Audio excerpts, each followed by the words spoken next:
Yo, what is going on YouTube? I am Germ here. Today we have some big news coming out of the League of Legends world. This is revolving around the most recent, the defending LCS MVP, that is top laner Summit, former top laner for Cloud9. Obviously, he was a part of the Korea 9 team that was brought in this past spring split.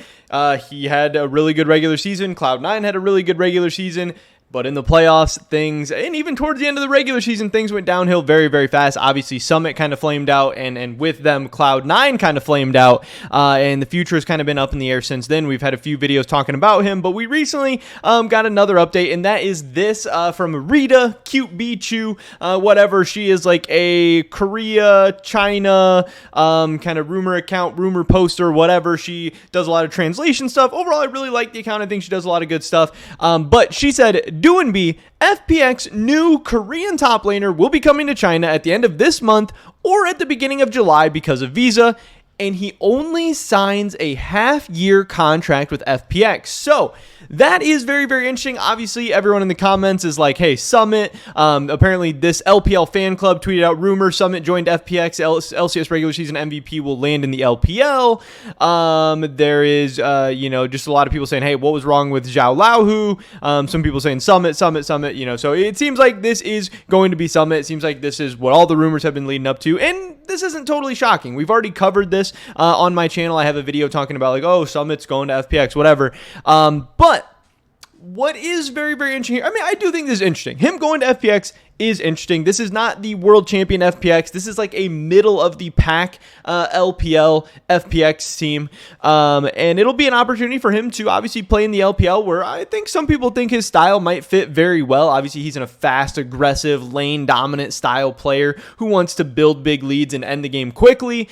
Maybe that will fit really, really well in the LPL. Maybe he'll be able to learn some things from the LPL or from Chinese teams, coaches, whatever, Chinese solo queue, all that stuff. I don't know. We'll have to wait and see how it all goes.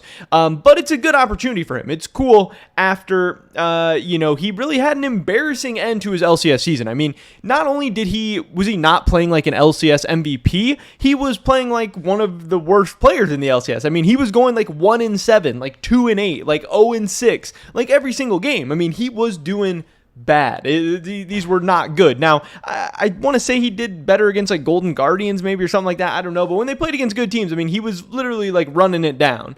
And that was not good. And I don't think anyone's as good as their best day, their best game, their best week, or as bad as kind of their worst games, days, weeks, whatever. So we'll have to see what, average Summit looks like. We'll have to see if he's able to expand his champion pool at all, if he's able to learn how to not die so much to ganks and attention and stuff on those champions, or maybe he's just been found out. Maybe he's been exploited. Maybe, the scouting report is out there on Summit and he's just going to kind of not be that great anymore. I don't know. We will have to wait and see how it goes. But again, this is going to be an awesome opportunity for him to prove himself. If he's good, he'll be able to show it in a really, really good league on an average team with low expectations, low pressure. Yeah, there is a lot of pressure on him personally to perform, but what I do think is a lot more interesting is the fact that he is only signing a half-year contract extension with FPX. I know going into this offseason, he was saying that he was open to going to any major region. I know that he talked to some teams in the LCS. I know that he at least talked with TSM, so that is, very, very interesting that he potentially could have ended up at TSM. I'm sure there's other teams in the LCS he could have potentially ended up on as well. We know in the LEC, there was teams that he has talked to previously. This past offseason, like going into the 2022 season, we know that he talked to Fnatic, and this mini offseason going into the summer split, we know that he talked to Misfits as well.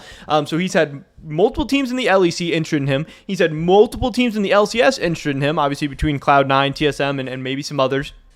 I don't know if there was Korean teams that reached out to him at all or not.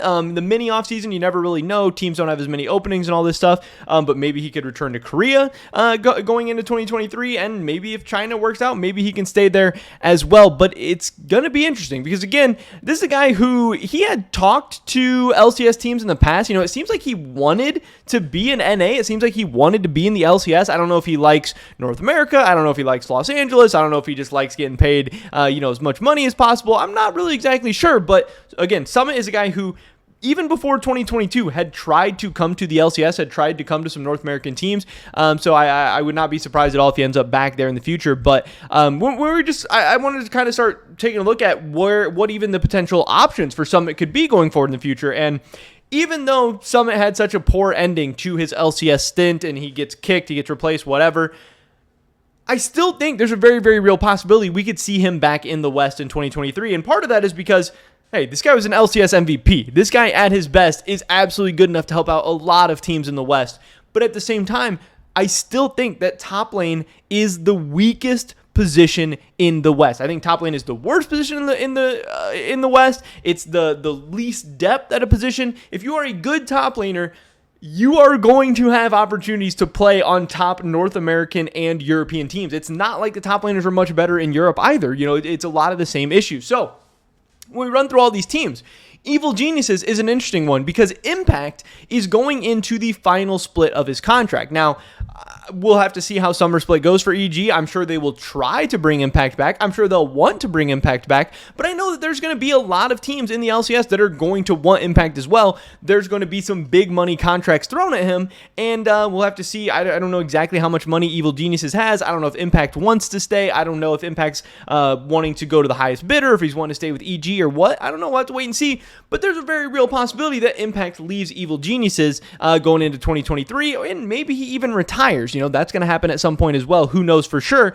So maybe Evil Geniuses is an opening for Summit. TSM, same thing. We know that TSM talked to Summit heading into this summer split, and Huni has an expiring contract as well, so they're going to need a top laner for 2023. That could be an option. I don't think Cloud9, I don't think Immortals, I don't think Dignitas, I don't think CLG. Team Liquid. Obviously, Team Liquid just had not the most amazing spring split in the playoffs. They end up finishing third. Now Cloud9, we think, is probably going to be a better team in summer. There's a realistic possibility Team Liquid maybe doesn't make it to Worlds, and even if they do, how good is Bwipo going to look? How good is Bwipo going to be, and is Bwipo going to stick around? Is Team Liquid going to want him? Is he going to want to stay? Who knows how that's going to happen? I could see a world where maybe Summit ends up being an option for Team Liquid. I think it's rather unlikely, but I think it's possible, and same thing for 100 Thieves. Someday was very, very good in the spring. Maybe Someday wants to retire at some point, but if Someday keeps playing well, he's like the franchise player for 100 Thieves, so I still think he's going to be there, but maybe there's a world in which, I don't know. I think 100 Thieves also very, very unlikely since they have Tenacity ready to go as well. But yeah, I think that both EG and TSM could be very, very realistic opportunities for Summit going into 2023. And then if we take a look at the LEC, I think there's a ton of options as well. You have Excel, who they're starting to spend some money. Obviously, Mickey X was not cheap.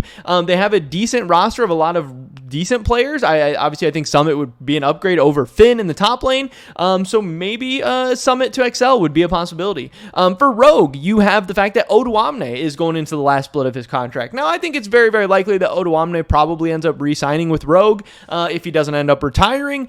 But who knows? I'm like I said, all good top laners are going to get a ton of big offers. Odoamne, I'm sure, will get some big offers out of some LEC teams, probably even some LCS teams. So who knows? So if Odoamne ends up leaving Rogue, maybe Summit could end up there. Mad Lions, I think, is a very, very real landing spot for Summit. I don't think Armut has been very good for the past couple splits. And yeah, you know, if Mad Lions has another rough split in this summer, they could definitely be looking for a new top laner, and Summit would have to be towards the top of their list. Fnatic, I think, is another interesting option. I don't think BDS. Fnatic's an interesting option. Obviously, they have Wunder right now. Wunder, I think, did pretty good in the spring, but we'll see how he does in the summer. And we know that Summit and Fnatic had talked in the past. I don't think G2's that realistic. Misfits, obviously, they just talked to Summit recently, so that could be a possibility. And Team Vitality, depending on how they do and how Alfari does, he could go there as well. So I really think there's like 3 or 4 real solid options in Europe. I think there's 1 or 2 real solid options in the LCS. Obviously, I don't know enough about Korea or the LPL to talk about that, but if Summit is able to perform even solidly, but if he performs well or really well in the LPL in the summer split, he could definitely work himself back into a really, really nice, really, really big contract in the West in 2023, and I think it'll be really interesting to see what teams he talks to and where he ultimately ends up, because again, he's about to be a free agent like 4 or 5 months from now. And yeah, he's definitely going to be one of the bigger names on the market, especially in the top lane. But that is pretty much it for this video today, guys. Let me drop a like if you did enjoy it. I would appreciate that so much. Leave a comment down below. Let me know what you guys think about this whole story. How do you think Summit's going to do in the LPL? And what team do you think he's going to be playing on in 2023? I'd love to hear your guys' thoughts and opinions. Subscribe, stay up to date on all my latest content. Hope to catch you guys in the next one. But until then. Peace.